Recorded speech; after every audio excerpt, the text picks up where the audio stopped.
we are bringing you the places and people who make our area so unique. For fans of country music, there exists a treasury of history, and it's located right in the heart of West Texas. Ethan Purcell has the story.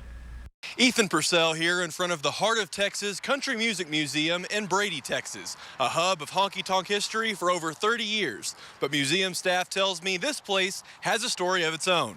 It all began with a 19-year-old Tracy Pitcox working at Brady's KNEL radio, interviewing country singer Rose Maddox, who'd just had all her stage wear bought out by Hall of Famer Marty Stewart, all except for one lone dress, which Pitcox jumped at the chance to buy.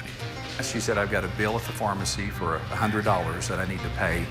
If you'll send me a check for $100, I'll mail you that dress. And that actually started the bug of us collecting some of this great memorabilia from the country music singers. After that, Pitcox started asking artists performing in and around Brady if they'd donate suits, boots, instruments, anything they've used in performances over the years, even purchasing some with the museum's publicly supported acquisition fund. In the back of my mind, I always felt like we were going to have a little museum to house this stuff. And so after a while, we had all this great stuff, but we had nowhere to actually display it. And with a little help from investors and Country Music Hall of Famer Kitty Wells, that dream became real. Ground was broken and the original 1,200-foot Hall of History officially opened in 2000. But the musical artifacts and their history extend beyond the museum walls as well. Cars owned by Johnny Bush and Tammy Wynette are parked right outside, along with a tour bus owned by the legendary Jim Reeves, which the museum obtained at a bankruptcy auction in Tennessee. This is the biggest piece we have at the Heart of Texas Country Music Museum. We bought the bus for $3,000. And then it cost $3,100 to haul the bus from Madison, Tennessee to Brady, Texas. But why do it? Why collect all these exhibits?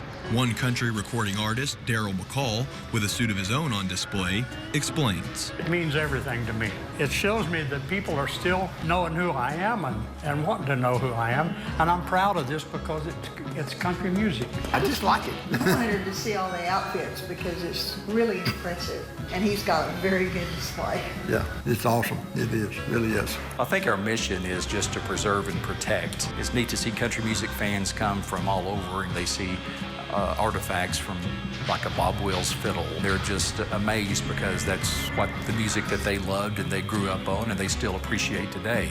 But that mission isn't complete just yet. With so many new and up-and-coming acts in country music, more room is needed. And while the museum has expanded twice before, this 6,000 square foot add-on is the biggest yet, making room for what Pitcox says is countless more exhibits and storage, a new stage for performances, and the new age. We seem to be getting a more younger clientele of people that come into the museum that want to see some of those artists being represented. So it'll be a more expanded museum than what we have even right now. The director says years ago, the first place men and women of Texas would go at the end of a long work week was to the dance halls to hear what else but country music, making his mission uniquely West Texas. It's kind of neat to be able to see that kind of music being preserved in one place here in Brady, Texas, and we're very proud to do that.